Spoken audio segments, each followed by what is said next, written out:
एक ऐसी शख्सियत भी उपस्थित है जो कि बच्चों के बीच में रहती है, और उनके विचार यदि हम जान लें तो, क्योंकि वो है विद्यालय की प्रधानाचार्य डॉक्टर किरण बाला किरण। बच्चों के साथ रहने वाले का बाल मनोविज्ञान कितना सुदृढ़ होता है ये एक प्रिंसिपल बता सकती है। बच्चों को देखती है, सुनती है, उनकी समस्याओं का समाधान करती है और उनसे रूबरू होती है। आज नहीं, एक दिन, हम एक दिन के लिए रूबरू होते हैं, वो रोजाना रूबरू होती है। तो ऐसी शख्सियत को सुनना इस बाल साहित्य विमर्श पर आवश्यक हो जाता है। मैं बहुत ही आदर और सम्मान के साथ किरण जी को आमंत्रित करूंगा कि पधारें और अपना विचार व्यक्त करें।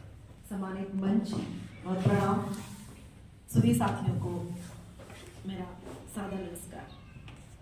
अनएक्सपेक्टेड मेरे लिए अभी ही मुझे कुछ कहना है, पर हाँ ये सही है कि मैं बिल्कुल बच्चों के बीच में रहती हूँ और वर्षों हो गए घर में बच्चे थे और घर से बाहर निकली तो कई बच्चे भी हैं। मुख्य रूप से मुझे जो बात इसमें लगी, बाल साहित्य मैंने बहुत अधिक नहीं लिखा है, कुछ छुटपुट कविताएं लिखी है जो कि बच्चों के मन तक पहुंच सके। बालकों के लिए लिखने के लिए बालक बनना पड़ता है, मुझे बस इतना पता है, क्योंकि वो मन में क्या सोचते हैं हमें नहीं पता, उनकी इमेजिनेशन क्या है हमें नहीं पता।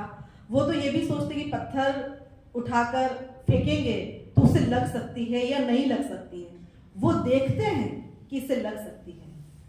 अगर कागज फेंकेंगे तो उनको ये उसमें महसूस कर सकते हैं कागज कितना दूर जाएगा, और फिर बाद में पत्थर फेंकते। मैंने छोटे बच्चों को अपने स्कूल में क्लास 1 के बच्चों को ऐसा एक्सपेरिमेंट करते हुए अपनी आंखों से देखा। उनके पास कागज है, उन्होंने कागज फेंका, फिर उनके पास पत्थर है तो उन्होंने पत्थर उठा के फेंका, तो उनको लगा कितना दूर है। तो ये उनकी दूरदर्शिता भी हम देख रहे हैं कि मैंने देखा कि इतनी दूरदर्शिता इनमें।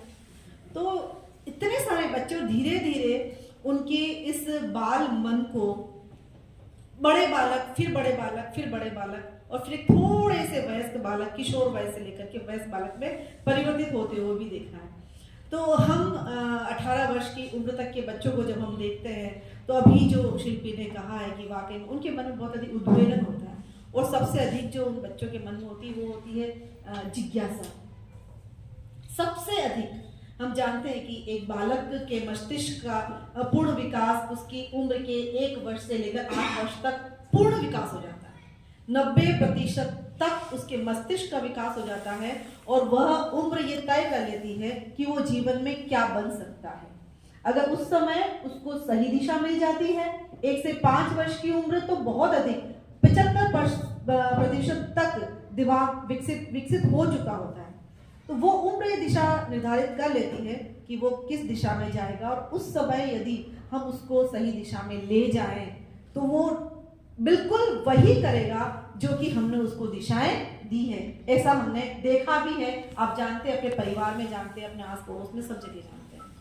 तो यही बस की मुख्य रूप से यही बात है जो मैंने महसूस किए, जो मूल मंत्र मैंने जाना है कि अगर बालक के लिए लिखना है तो बालक बनना होगा और बाल मन को समझना होगा।